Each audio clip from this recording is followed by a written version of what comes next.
L'Allemagne va-t-elle réellement rejeter une proposition majeure de l'UE? Et cela à un moment où Friedrich Merz, le chancelier allemand, se contente de se plaindre de le soi-disant agenda vert de la politique de l'Union européenne.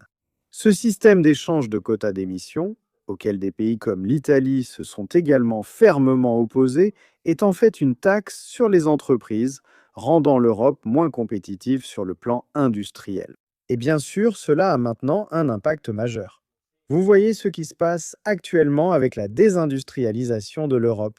Ces plans de VW Volkswagen, qui pourraient supprimer jusqu'à 100 000 emplois, représentent potentiellement l'un des plus grands licenciements de l'histoire. Cela représenterait près d'un travailleur de VW sur 6, avec la fermeture de 4 usines allemandes. Un véritable désastre pour l'industrie, pour l'emploi en Allemagne et un signe des temps. Et je suppose que l'une des raisons pour lesquelles l'AfD est en tête en Allemagne, c'est à cause du sabotage industriel massif que l'on observe actuellement en Allemagne au nom de ce qu'on appelle l'agenda vert.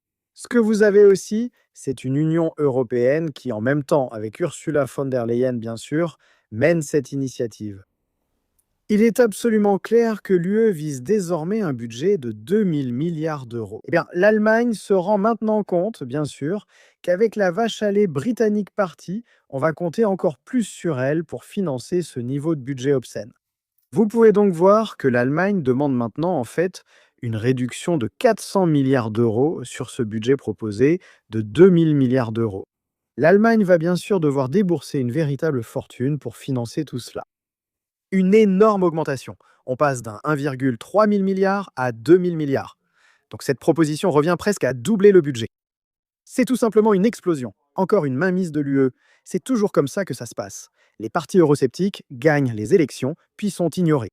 Et l'Union européenne va vers encore plus de centralisation, encore plus de contrôle et des budgets de plus en plus importants. Donc l'Allemagne, apparemment, n'est pas très satisfaite de cette proposition. Faites-moi savoir ce que vous en pensez dans les commentaires ci-dessous. N'hésitez pas à mettre un j'aime à cette vidéo, un petit pouce en l'air, et bien sûr, comme toujours, merci de regarder.